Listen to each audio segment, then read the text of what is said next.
For today's project, I'm making a fun decorative element for a final project with my Mizuhiki paper cord and some carpet tape and assorted pieces of paper. Rarely do I have scraps, but I made some from the Trattoria collection from Club Scrap.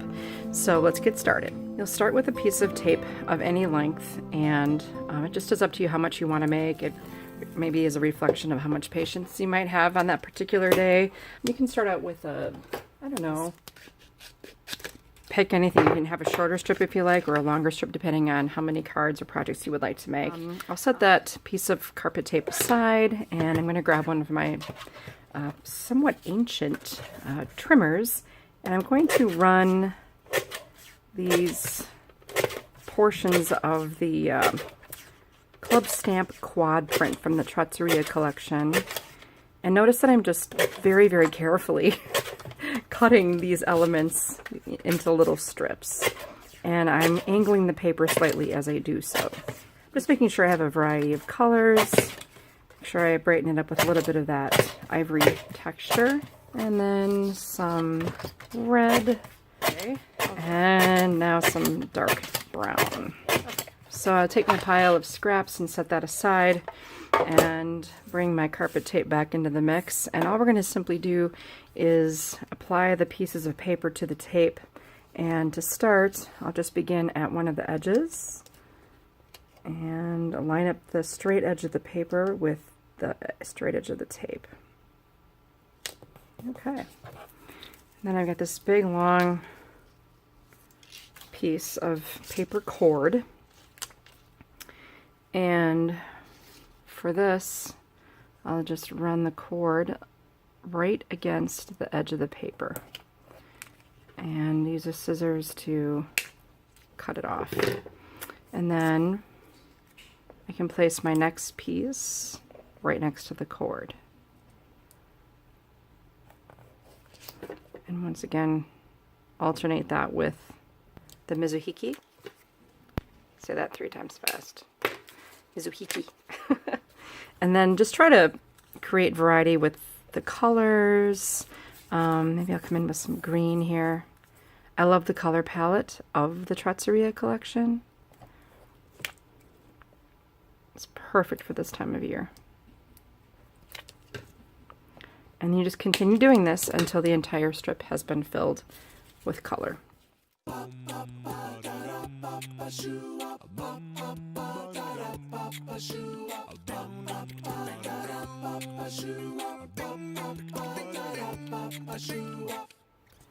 Okay, so I have completely covered my tape, and now I think I'll bring in my big trimmer here.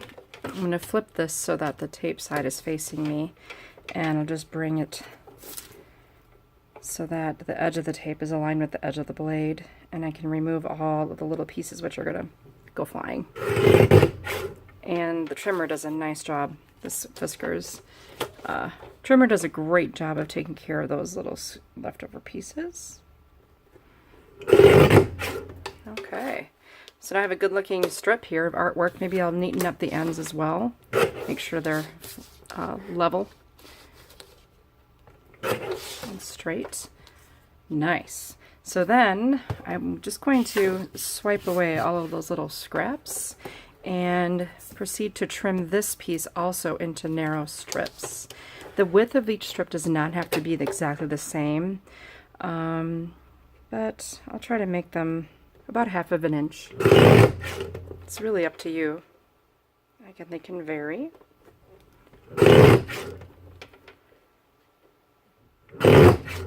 Excellent.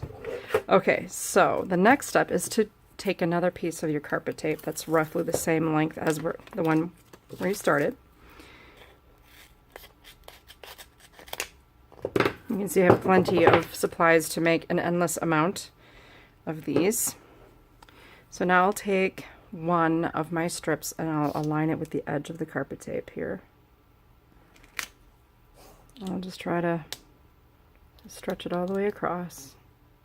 It's a pretty big piece to work with. Try to keep it as level as I can. And then I'll take Better start with a fresh piece of Mizuhiki.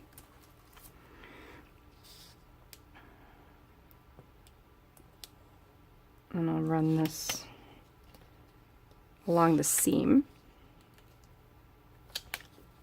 And in this case, I think I'm going to just use my scissors to remove this excess stickiness from the end. Alright, now the secret of the fun here, of this technique, is to take the next piece and flip-flop the direction. Otherwise it wouldn't look very special. Wow, that looks so cool. And then here's my next piece of cord in the seam.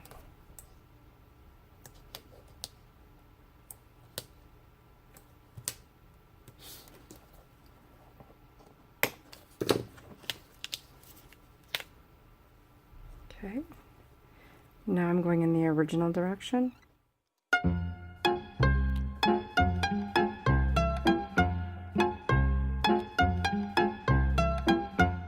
Just make sure everything is bonding well. And I'm going to come back in with my big trimmer and we can shave off just the ends. Really push down on that clear bar to stabilize everything. And now I have a beautiful page embellishment that I can use to help create a gorgeous card or a scrapbook page.